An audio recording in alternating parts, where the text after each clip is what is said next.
Hello student, आप सभी लोगों का नेचुरल साइंस में स्वागत है। इससे पहले हम लोगों ने क्लास 11 के चैप्टर की शुरुआत की हुई थी, क्लास 11 की केमिस्ट्री की, जिसमें हम लोगों ने आपको केमिस्ट्री की कुछ बेसिक नॉलेज दी हुई थी, जिसमें आपको scope of chemistry, application of chemistry और इसके बारे में कुछ सामान्य जानकारी दी गई थी। इसमें हमने लास्ट में कहाँ तक पहुँच गए थे? हमने लास्ट तक पहुँचा था कि जितने भी प्रकार के केमिस्ट्री के जो मैटर हम पढ़ते हैं उसमें उस मैटर के कितने पार्ट होते हैं, और उन पार्ट में उन्होंने दो चीज़ों की चर्चा की थी, साथ ही साथ एक और थी, इस सॉलिड लिक्विड और गैस की बात की गई थी। फिर आफ्टर हम लोग चर्चा करने वाले हैं कि जितने भी मैटर्स हैं उन मैटर्स को अगर हम केमिकली तरीके से डिफाइन करते हैं, तो फिजिकली हमने कर लिया था, केमिकली अगर देखा जाए तब उसको कितने पार्ट में डिवाइड किया जा सकता है। तो हम यहाँ पे बात करते हैं classification of matter according to chemical nature. तो यहाँ शुरू करेंगे, हेडिंग डालेंगे classification of matter according to chemical nature. तो केमिकल नेचर के थ्रू आप मैटर को कितने तरीके से डिफाइन कर सकते हैं, कितने प्रकार से पढ़ा जा सकता है।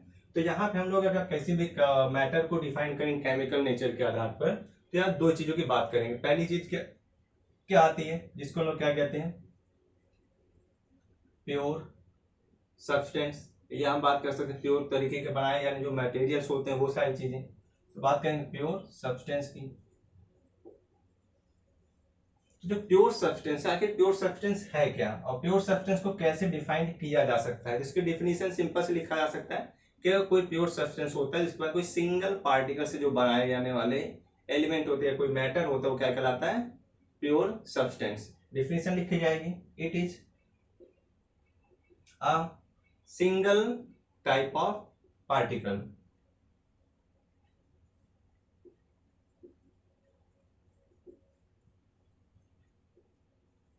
तो जो सिंगल टाइप ऑफ पार्टिकल्स होता है इसे को लोग क्या कह देते हैं, हाँ एक मैटर है। अब ध्यान रखिए, यहाँ जितने पार्टिकल्स जोड़े जाएंगे वो कुछ एक से ज्यादा भी पार्टिकल्स हो सकते हैं, हम पार्टिकल्स के नाम लेते हैं। तो जब आप किसी प्योर सब्सटेंस को बनाते हैं, शुद्ध पदार्थ की चर्चा करते हैं, शुद्ध पदार्थ की बात की जाएगी, तो इसमें क्या होता है, कोई एक प्रकार के कण होते हैं। तो ऐसे कण जो ऐसे मैटर या ऐसे सब्सटेंस जो केवल एक ही प्रकार के कणों से मिलकर बने होते हैं, वो क्या कहलाते हैं, प्योर सब्सटेंस के नाम से जाने जाते हैं। प्योर सब्सटेंस की चर्चा की जाती है केमिकल नेचर के आधार पर करेगी। पार्टिकल है तो पार्टिकल पर केमिकल नेचर शो करेगा। अब इसके अंतर्गत क्या क्या है, इसके एग्जांपल्स क्या क्या आ सकते हैं, या फिर हम लोग इसको कैसे कैसे देख सकते हैं। तो अगर एग्जांपल की बात की जाए तो एक प्रॉपर्टी तो ये हो जाती है, और कुछ प्रॉपर्टीज की चर्चा करते हैं, लास्ट में लोग इसके एग्जांपल्स लेते हैं। दूसरी चीज ये आती है कि इनके जब भी, पहली कंडीशन ये, दूसरी कंडीशन कि प्योर सब्सटेंस वो होंगे इनके अंदर कंपोजिशन कैसे होंगे, सब इक्वल होंगे। द कंपोजिशन ऑफ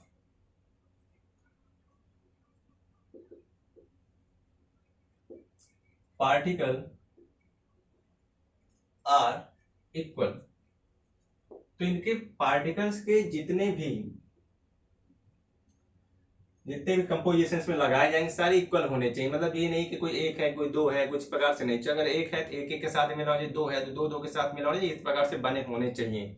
इसी तरीके से अगर बात करते हैं तो इसके फिल्ट्रेशन की, इसको हम लोग कैसे अलग कर सकते हैं, तो क्या कर सकते हैं, इट इज कैसे अलग कर सकते हैं। हमको प्योर सब्सटेंस को अलग करने के कई तरीके पढ़ाए जाते हैं, अब क्लास से 9-10 में पढ़े हैं कि इसको कैसे सेपरेट कर सकते हैं। प्योर सब्सटेंस को हम लोग इट इज कैन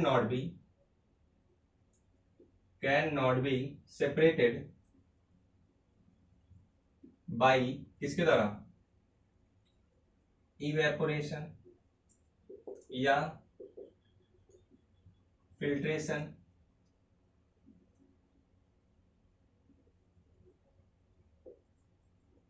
या डिकम्पोजिशन।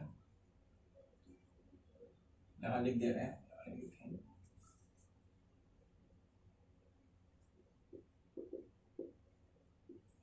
एक्सेट्रा। अर्थात इसको हम इस तरीके से किसी भी प्रकार की चीजों के द्वारा अलग नहीं कर सकते हैं, क्योंकि केमिकल नेचर इसमें एक ही प्रकार का पार्टिकल होता है। तो एक ही प्रकार के पार्टिकल होने की वजह से इसको हम अलग अलग नहीं कर सकते हैं। इसको अलग करने का सिर्फ एक ही प्रोसेस है, इसको कर सकते हैं, it is separated by electrochemical method. ये केवल इलेक्ट्रोकेमिकल मेथड के द्वारा ही सेपरेट कर किया जा सकता है। इसके अलावा और भी सारे प्रोसीजर्स हैं, यहाँ हम लोग बात चर्चा करें कि इलेक्ट्रोकेमिकल मेथड का क्या कर सकते हैं, इसको अलग कर सकते हैं। एग्जांपल की चर्चा कर लेते हैं। सॉरी, यहाँ पे 3 है, ये 4 है। अगर एग्जांपल की बात की जाए, जैसे हमारे पास copper, carbon, oxygen, sodium chloride, इस प्रकार के बहुत से ऐसे एग्जांपल्स आपको मिल जाएंगे जो केवल प्योर सब्सटेंस की तरह काम करते हैं। इसमें केवल एक प्रकार के पार्टिकल्स होंगे। जैसे बात करें ऑक्सीजन कितना पार्टिकल, 2 पार्टिकल, लेकिन इससे केवल ऑक्सीजन जुड़ा है। या बात करें कार्बन की जो भी चीज बनेगी कार्बन से ही मिलकर बना हुआ होगा। कॉपर, गोल्ड, सिल्वर, ये सब क्या है, पार्टिकल्स। इसके जितने भी रहेंगे उन सभी पार्टिकल्स के अंदर वो सभी एक ही प्रकार के पार्टिकल्स से रहते हैं, इसलिए इसको क्या कह देते हैं, प्योर सब्सटेंस। तो प्योर सब्सटेंस के नाम से इसको जाना जाता है। प्योर सब्सटेंस कितने प्रकार के होते हैं, ध्यान लिखेंगे हम लोग। अब टाइप ऑफ प्योर सब्सटेंस, तो प्योर सब्सटेंस के अगर टाइप की बात की जाए तो 2 प्रकार के हैं। कौन कौन से, एक होता है एलिमेंट और दूसरा क्या होता है, कंपाउंड। ये 2 प्रकार के, पहला क्या होता है एलिमेंट और दूसरा होता है कंपाउंड। तो ये 2 चीजें होती हैं, एलिमेंट और कंपाउंड्स। अब बात करते हैं एलिमेंट्स, तो हम बात कर लेते हैं कि एलिमेंट क्या होता है। एलिमेंट की अगर चर्चा की गई तो इसकी डिफिनेशन कुछ इस प्रकार से लिखी जा सकती है। तो एलिमेंट क्या है, एलिमेंट होता है it is the simplest form of pure substance which cannot be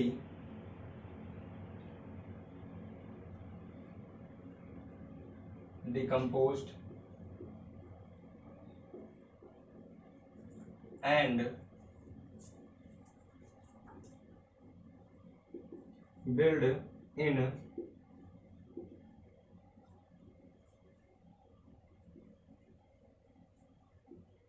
smallest form. तो ये कहा गया कि एलिमेंट क्या होता है। तो एलिमेंट का अगर चर्चा की, इसमें जैसे लिखा गया है कि एलिमेंट ऐसे होते हैं जो प्योर सब्सटेंस के काफी सिंपलेस्ट फॉर्म होते हैं और इसके अंदर हम लोग डिकम्पोज ना कर सकते और ना ही इसको छोटे भाग में बदला जा सकता है। तो ये क्या कहलाते हैं, प्योर सब्सटेंस का एक भाग, जिसको हम लोग कहते हैं एलिमेंट। तो एलिमेंट की अगर चर्चा की जाती है तो एलिमेंट के और भी चीजें हम लोग पढ़ेंगे। आप पहले यहाँ तक आप लिखेंगे। अब एक बात करेंगे एलिमेंट और कौन कौन से हैं, एलिमेंट क्या क्या चीजें करते हैं, एलिमेंट के अंदर क्या क्या चीजें अवेलेबल है, इसकी चर्चा की जाती है। तो अगले टॉपिक में हम लोग एलिमेंट की बात करते हैं। तो आप तक इसको लिखेंगे, अगली हेडिंग आपकी होगी एलिमेंट।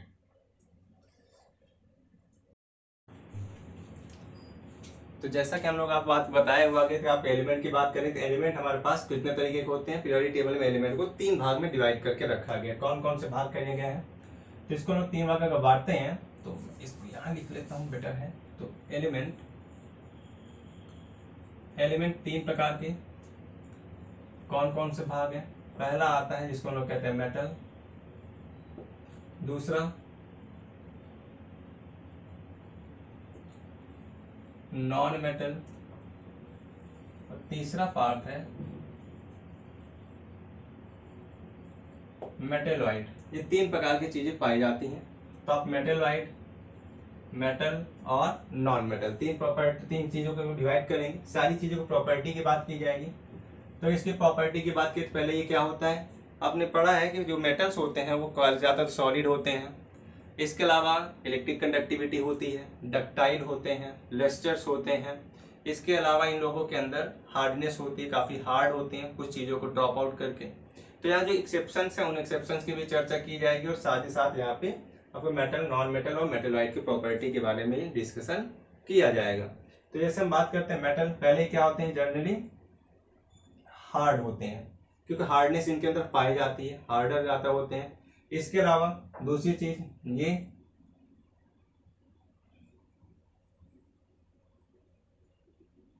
इलेक्ट्रिक कंडक्टर होते हैं क्योंकि इनके अंदर से आसानी से इलेक्ट्रिसिटी क्या कर जाती है, कंडक्ट हो जाती है, कंडक्टिविटी इसके अंदर पाई जाती है। इसके अलावा ये सब क्या होते हैं, डक्टाइल होते हैं, लस्टर होते हैं, इनके अंदर मेटालिक साइन होती है। देन आफ्टर ये सारे लोग क्या होते हैं, मेलेबल होते हैं।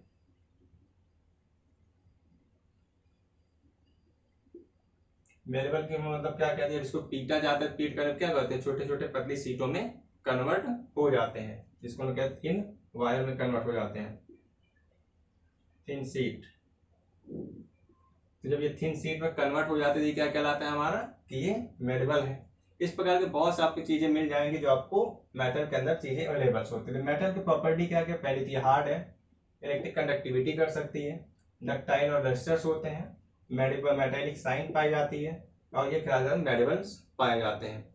इसके अलावा अगर एग्जाम्पल की चर्चा की जाए तो मेटल में कौन कौन सी एग्जाम्पल्स हम लोग देख सकते हैं, जैसे कि आपको मिल जाएगा कॉपर, गोल्ड, सिल्वर, एजी है, एयू है, एल्युमिनियम है, फेरस है। इस प्रकार के ऐसी चीजें हैं जो आपको मेटल्स अवेलेबल होती हैं। तो माना जाता है कि लगभग अप्रॉक्स लगभग 80% मेटल्स, 80% एलिमेंट्स आर मेटल। तो ज्यादा तौर पर लगभग 80% ऐसे मेटल हैं जो ऐसे एलिमेंट्स हैं जो मेटल की तरह काम करते हैं। अब अगर इस एक्सेप्शन की बात की जाए तो एक्सेप्शन वाला हम एक अलग क्राइटेरिया तैयार करते हैं। अब बात करते हैं नॉन मेटल की, तो नॉन मेटल क्या होता है भाई, ज्यादा तौर पर ये सारी चीज इसके अंदर नहीं पाई जाएंगी, तो हम इसको जर्नल रूप में लिख देते हैं, ये they are not hard. But ये ध्यान रखिएगा हार्डेस्ट होते हैं, लेकिन कभी कभी इसके अंदर इतनी प्रॉपर्टी नहीं पाई जाती जितना मेटल जैसी प्रॉपर्टीज नहीं, इतने ज्यादा हार्ड नहीं होते हैं। साथ ही साथ ये कंडक्टिविटी नहीं करेंगे,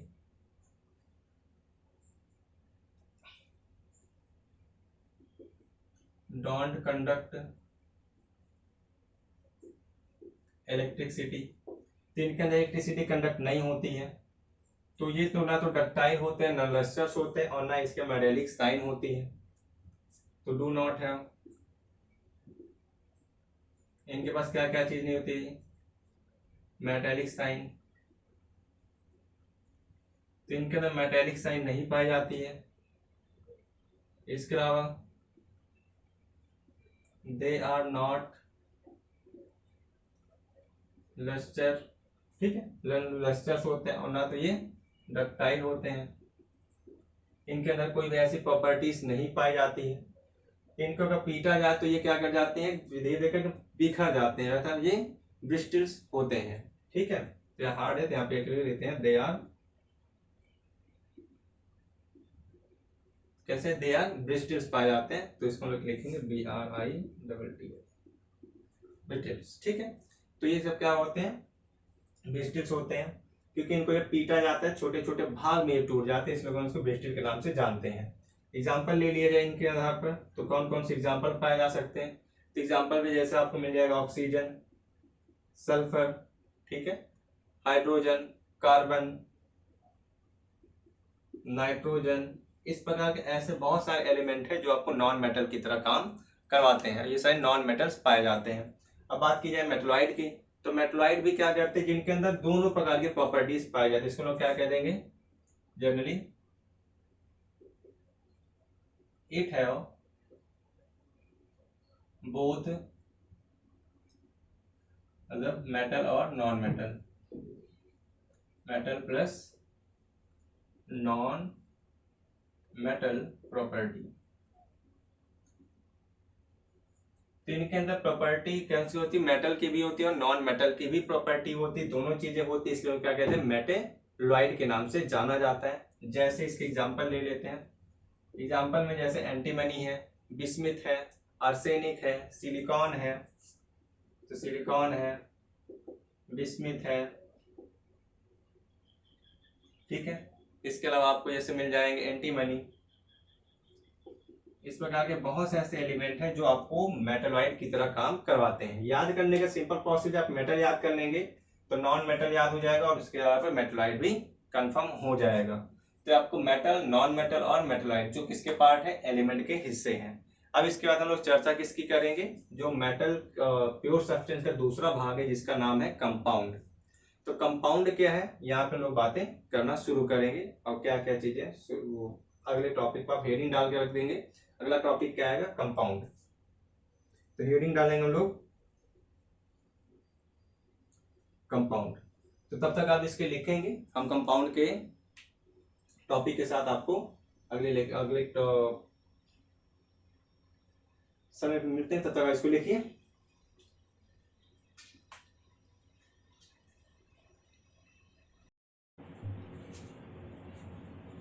तो अब हम लोग शुरू करते चल रहे हैं कंपाउंड का भाग, क्योंकि क्या है, प्योर सब्सटेंस का की बात है, प्योर सब्सटेंस में ही कंपाउंड आपको पढ़ने को मिलता है। तो कंपाउंड हेडिंग डालेंगे। कंपाउंड होता क्या है, तो कंपाउंड की अगर बात की जाए तो एक प्योर सब्सटेंस होता है और इसके अंदर क्या क्या होता है, दो या दो से ज्यादा कंपोजिशंस पाए जाते हैं। तो क्या करेंगे इसके अंदर, it is a pure substance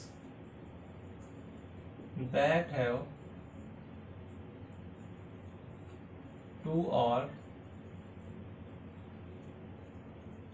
more type of elements are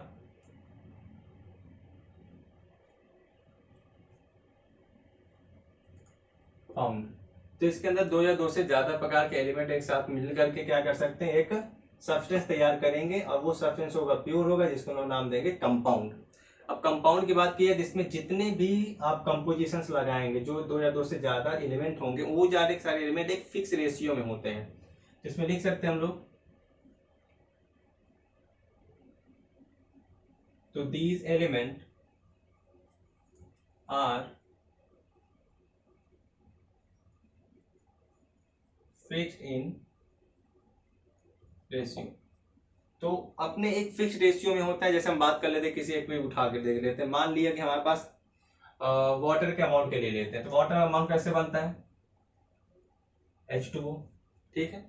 अब वाटर जो बनाया गया, इस वाटर के अंदर क्या क्या चीज है, आपको दो चीजें मिल रही है, हाइड्रोजन और ऑक्सीजन। तो इनके कंपोजिशन की अगर बात की जाए तो कंपोजिशन क्या है, हाइड्रोजन आपको यहाँ पे 2 दिख रहा है, ऑक्सीजन कितना है, 1 दिख रहा है। लेकिन अगर इनके कंपोजिशन या कह सकते हैं कि इनके एलिमेंट की नंबर्स की बात की जाए, तो आपके एलिमेंट यहाँ पे हाइड्रोजन 2 है, ऑक्सीजन 1 एलिमेंट के रूप में काम कर रहा है। तो ये क्या होता है, इसका रेशियो हमेशा फिक्स पाया जाता है। किसी भी चीज को उठा के देखते हैं तब तो ऐसी चीजें क्या होती है, फिक्स होती हैं। अब आप बात करें एलिमेंट के नंबर्स की बात कर लेते हैं, इसके एटॉमिक नंबर की अगर बात कर लेते हैं, मास की बात कर लेते हैं, तभी भी क्या चीजें आएंगी, ये फिक्स्ड ही होंगी। अब जैसे मास की बात कर लेते हैं, तो अकॉर्डिंग टू मास, अगर मास की बात करते हैं तो कैसे आएगा, H2O है, H के मास की बात की जाए तो हाइड्रोजन कितना होता है, 1, 2 लगे हैं तो क्या हो जाएगा, 2 हो जाएगा। अब यहाँ भी कितना दिया गया है, इसका होता है 16, जर्नल रूप से आप इसको 16 लिखते हैं, तो कितना आ जाएगा, 1:8 का रेशियो, इसमें कंफर्म है। इसी तरीके जैसे बात करें कार्बन डाइऑक्साइड की, तो कार्बन डाइऑक्साइड में क्या होता है, कार्बन होता है 12, ऑक्सीजन होता है 16 2 जा 32, इसका रेशियो निकाल लेते हैं, 4 से काट दिया जाए तो 4 3 जा और 4 8 जा, कितना रेशियो आ गया, 3:8। इसका रेशियो कितना है, 1:8। तो आप दोनों जगह देख सकते हैं ऑक्सीजन अपने फिक्स रेशियो में ही है, यहाँ ऑक्सीजन यहाँ ऑक्सीजन, ये भी 8 है ये भी 8 है, तो इसका रेशियो बदलता नहीं। तो इसे हम लोग क्या कह देते हैं कि ये जब भी कंपाउंड बनता है तो एलिमेंट अपने फिक्स रेशियो में ही अमाउंट करता है या उसके साथ जुड़ता है। तो इसी अकॉर्डिंग मास के हिसाब से देखा जाए तो ये सारी चीजें इसमें रेशियो फिक्स रहती हैं। तो मैंने बात की मास की, तो ऑक्सीजन का मास होता है 18 एटॉमिक मास, तो 18 16 हो गया। हाइड्रोजन 2 लगी है तो 2 का क्या हो जाएगा, 2 हो जाएगा, क्योंकि 1 का होता है 1, 2 से गुणा कर देंगे 2 हो जाएगा, तो 1:8 आ जाएगा, तो आपका रेशियो बन जाएगा। ठीक है, कार्बन ऑक्सीजन की बात करें 3:8 आ गया, क्योंकि कार्बन का होता है 12, ऑक्सीजन 2 बार लगा, 1 ऑक्सीजन का 16 होता है, 2 का हो जाएगा 32, तो क्या हो जाएगा काटेंगे 4 से, 4 3 12 और 4 32, तो ये बनेगा 3:8 का रेशियो बनेगा, जिसमें रेशियो हमेशा क्या होते हैं, फिक्स होते हैं।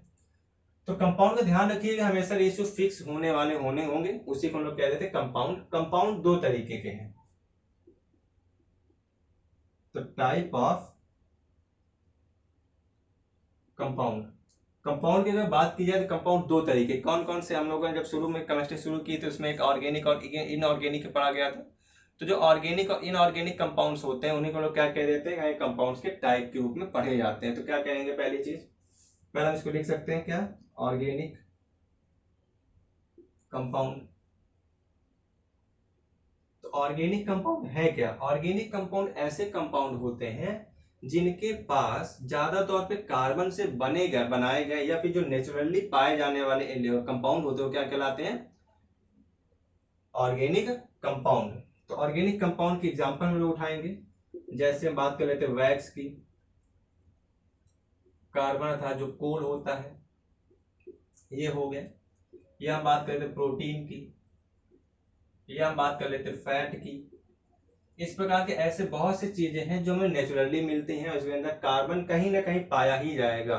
तो ये कार्बन से बनाए जाने वाले और कार्बन के साथ और भी अलग महत्वपूर्ण जो तत्व हैं, उन सभी चीजों को जोड़ करके जो बनते हैं वो क्या कहलाते हैं, ऑर्गेनिक कंपाउंड।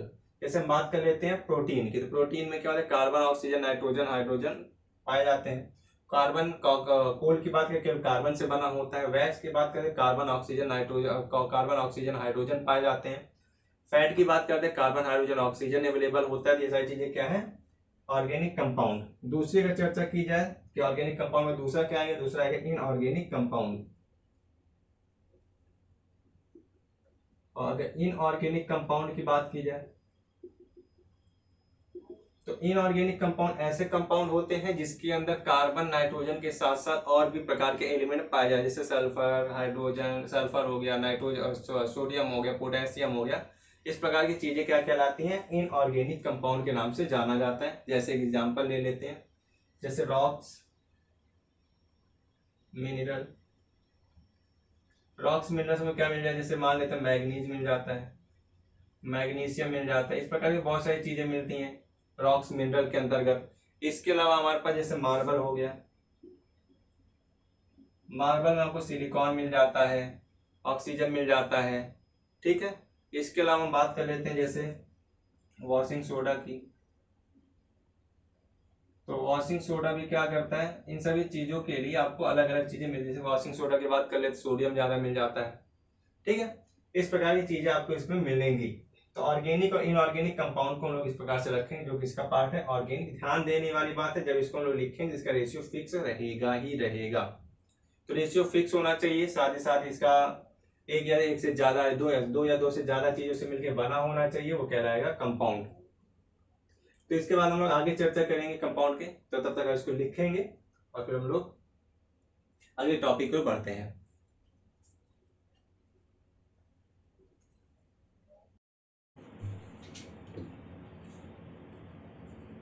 तो अगले टॉपिक पे हम लोगों को बात करने की कि मिक्सचर क्या होता है, क्योंकि हम लोगों ने प्योर सब्सटेंस पढ़ लिए थे। प्योर सब्सटेंस दो प्रकार के होते हैं, एक हो गया एलिमेंट और दूसरा क्या था आपके पास, कंपाउंड। अब इसका दूसरा भाग होता है जो क्लासिफिकेशन किया था गया था, उसमें हम लोगों ने प्योर सब्सटेंस का मिक्सचर भी देखा था। तो मिक्सचर क्या होता है, इस चर्चा करते हैं इसके बारे में। तो मिक्सचर क्या है,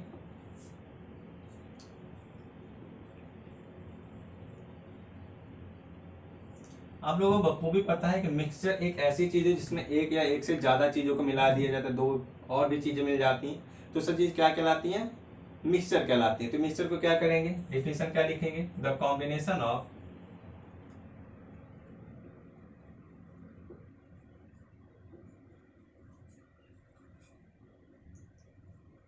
टू और मोर प्योर सब्सटेंस, टू और मोर प्योर सब्सटेंस, जैसे element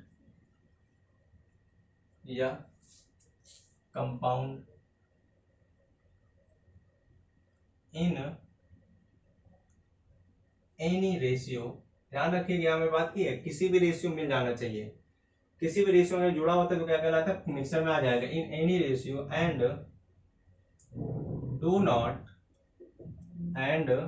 not lose our identity. तो ऐसे सब्सटेंस जो दो या दो से ज्यादा प्रकार के प्योर सब्सटेंस, चाहे वो एलिमेंट से मिलकर बने हो या फिर कंपाउंड आपस में जुड़ के बनाया गया हो, इन सभी चीजों को जोड़ के जो बनाया जाता है वो क्या कहलाता है, मिक्सचर। ध्यान और देने बात है, ये कभी भी अपनी आइडेंटिटी को लूज नहीं करते हैं। इसी को लोग क्या कहते हैं, मिक्सचर के नाम से जानते हैं। एक मिक्सचर का नाम ले लेते हैं, जैसे हम लोग एग्जाम्पल ले लेते हैं मिक्सचर के लिए। आपको अगर कह दिया जाए CaOH का whole twice, clear, calcium hydroxide लिखा हुआ है, तो कैल्शियम एक एलिमेंट है, ऑक्सीजन है, हाइड्रोजन, ये सारी चीजें मिलकर क्या बनाएंगे, एक मिक्सचर बनाएंगे। जिस प्रकार का होगा कंपाउंड का ही पूरा कंपाउंड एक प्रकार की ये बनेगा, तो इसको क्या कहते हैं, मिक्सचर। तो एलिमेंट है, ये कंपाउंड है, दोनों आपस में जुड़ गए तो क्या बना, आपका एक मिक्सचर तैयार हो गया। तो इसी को क्या कह देते हैं, क्या इनका रेशियो फिक्स नहीं होता, जरूरी नहीं कि इनका रेशियो बस इतना ही रहे, किसी में एक जैसा रहेगा, किसी में दूसरा रहेगा, तो इनका रेशियो फिक्स नहीं होता है। या हम बात करें किसी प्रकार के एलॉय की, अगर कोई एलॉय तैयार होता है तो एलॉय भी क्या एक प्रकार का मिक्सचर होता है, क्योंकि एलॉय में ब्रास है, जैसे हम बात कर लेते हैं कि आपने गोल्ड बनाया, गोल्ड को प्योर तरीके से नहीं रख सकते हैं, तो उसमें क्या कहते हैं, कोई ना कोई इम्प्योरिटी डाल दी जाती है, तो सारी चीजें आप किस में आ जाती है, मिक्सचर के अंतर्गत पाई जाती है। अब बात करते हैं मिक्सचर कितने तरीके के हैं, तो टाइप ऑफ मिक्सचर। तो अगर मिक्सचर के टाइप की बात की जाए तो मिक्सचर दो प्रकार के हैं। कौन कौन से, एक होता है होमोजेनियस और दूसरा होता है हेट्रोजीनियस। एक हम लोग लिखेंगे होमोजेनियस और दूसरा लिखेंगे हेट्रोजीनियस। तो होमोजेनियस और हेट्रोजीनियस में अंतर क्या है, तो ध्यान ये देना कि होमोजेनियस और हेट्रोजीनियस में एक चीज का ये अंतर है कि जैसा इसका नाम, होमो का मतलब सेम दिखने वाले और हेट्रो का मतलब जो सेम दिखने वाले ना हो, वो सब क्या कहलाते हैं, होमोजेनियस और हेट्रोजीनियस के रूप में पढ़े जाते हैं। तो कैसे कैसे लिखा जाएगा इसकी बात कर लेते हैं। होमोजेनियस क्या करेंगे, इसके अंदर जो भी कंपोजिशन आप मिलाएंगे वो क्या होंगे, सिमिलर होंगे, ठीक है। इसमें बात करेंगे it has contained similar composition of, क्या होने चाहिए, सिमिलर कंपोजिशन होने चाहिए, किसी प्रकार के अलग अलग चीजें नहीं होनी चाहिए। अगर अलग अलग हो जाएगा तो क्या कर लेगा, हेट्रो में कन्वर्ट कर देगा, इसलिए क्या होना चाहिए, सिमिलर कंपोजिशंस होने चाहिए ऑफ कंपाउंड के या फिर एलिमेंट के। तो एलिमेंट के और कंपाउंड कोई भी एक हो सकता है, चाहे एलिमेंट और कंपाउंड को आप जोड़ के रख दीजिए, ये सारी चीजें क्या होनी चाहिए, सेम होनी चाहिए, अलग अलग नहीं होनी चाहिए, तब ये क्या कहलाता है, होमोजेनियस। होमोजेनियस के एक एग्जांपल में से जैसे कि सॉल्यूशन। अब इस सॉल्यूशन को लोग क्या कहते हैं, सॉल्यूशन दो चीजों को मिला के बनाते हैं, किसी चीज का आप सॉल्यूशन मिला दीजिए। हेट्रोजीनियस जो होता है एक प्रकार सॉल्यूशन जितना बनता है वो सब क्या होते हैं, होमोजीनियस होते हैं। तो होमोजीनियस में जितने सॉल्यूशन बनाएंगे, जैसे हम बात कर लेते हैं, जैसे इसके एग्जांपल सॉल्यूशन हो गया। एयर की बात कर लेते हैं, एयर भी क्या है, बहुत सारी चीजों कंपोजिशन होता है, अलग प्रकार का गैस होती है, इसको मिला के रख देते क्या बन जाता है, वो होमो में कन्वर्ट हो जाता है। जैसे बात कर लेते हैं गैसोलाइन, तो गैसोलाइन भी क्या होती है, गैसोलाइन एक प्रकार की होमोजीनियस प्रकार का मिक्सचर होता है। इसके अलावा आप बात करते हैं, जैसे एयर में हमने बात कर ही ली है, उसमें ऑक्सीजन होता है, नाइट्रोजन, कार्बन, सारी चीजें मिलकर तब बनती है एयर। या हम बात कर लेते हैं ब्रास की। इस प्रकार बहुत ऐसी चीजें हैं जो आपको क्या करेंगी, होमोजीनियस के रूप में पढ़ी जाती है। ध्यान रखिए होमोजीनियस में जो भी कंटेंट होंगी सिमिलर होंगी, अलग अलग नहीं होंगी। बस इसी का जस्ट उल्टा क्या कर दिया जाएगा, हेट्रो बनेगा, जिसमें आपको कंपोजिशन बराबर नहीं होगा। तो लिखा जाएगा इसकी डिफिनेशन में, it has contain similar, sorry, non similar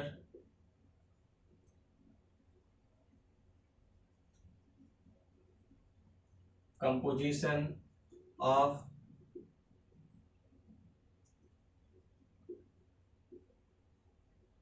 substance. तो किसी भी सब्सटेंस का सिमिलर चीजें नहीं पाई जाएंगी तो क्या कहलाएगा? हेट्रोजीनियस। और हेट्रोजीनियस का जो पार्ट बनता है इसको हम लोग क्या कहते हैं? फेजेस के नाम से जाना जाता है।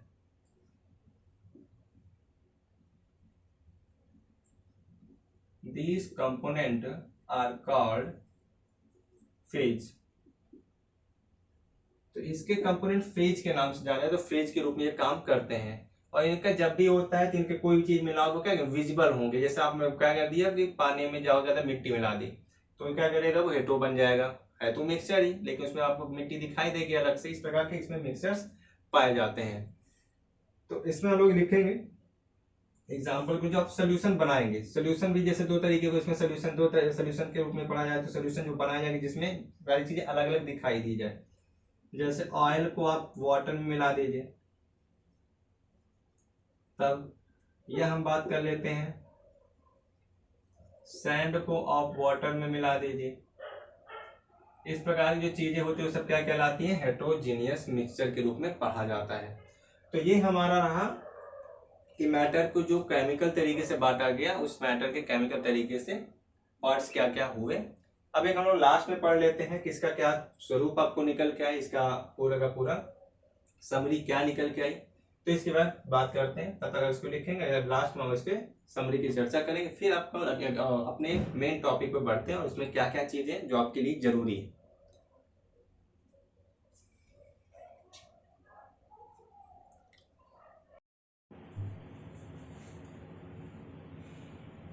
तो अभी तक हम लोगों ने जो भी पढ़ा, कंपाउंड है, मिक्सचर है, इन सभी चीज़ों की बात की जाए तो हम लोग यहाँ देखेंगे कि दोनों के बीच डिफरेंस क्या है। तो हमने इसको एक पैरामीटर के आधार पर इसको बांट लिया है, जिसमें हमने कंपाउंड और मैटर के कुछ पैरामीटर्स रखे हैं। पहला कंपोजिशन के रेशियो की बात की जाए तो हमेशा जो भी कंपाउंड होगा उसका रेशियो फिक्स रहेगा, बदलेगा नहीं।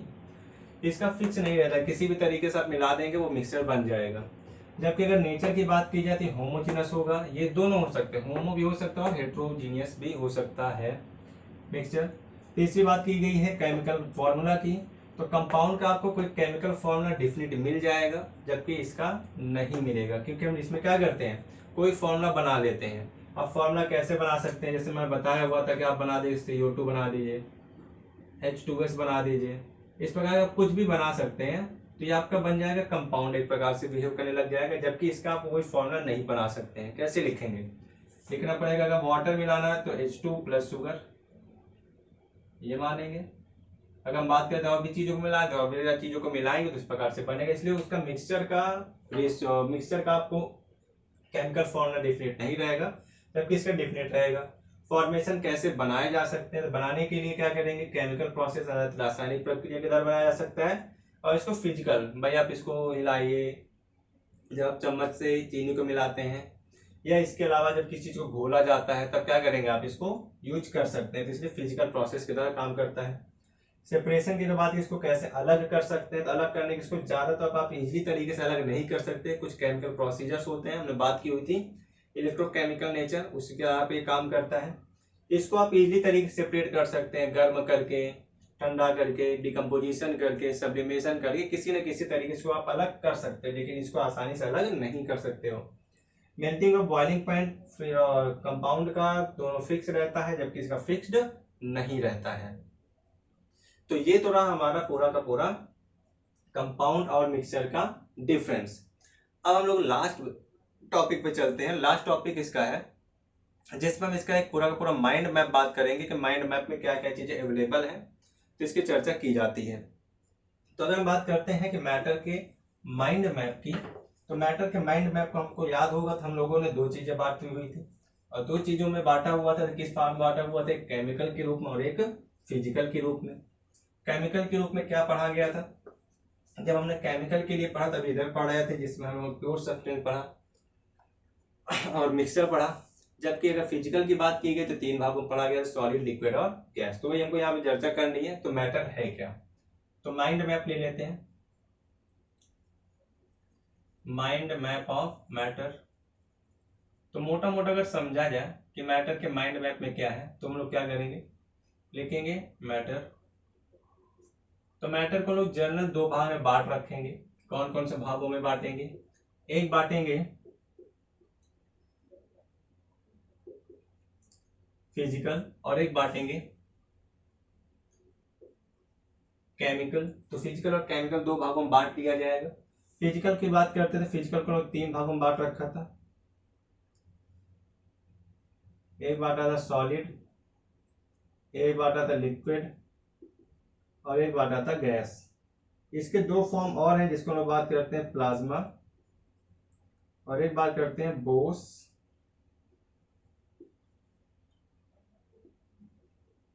आइंस्टाइन कंडेंसेशन, जिसको जनरली में कहते हैं BEC के नाम से जानते हैं।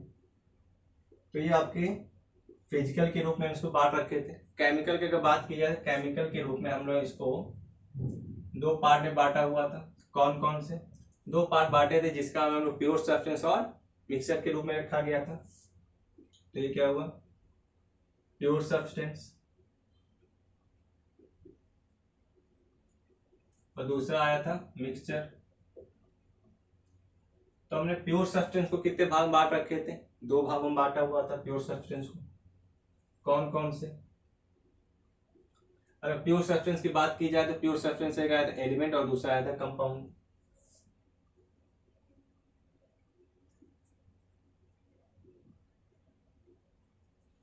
ये हो गए। जबकि हम लोगों ने मिक्सचर को भी क्या किया था? दो भागों में बांट रखा था। कौन कौन से?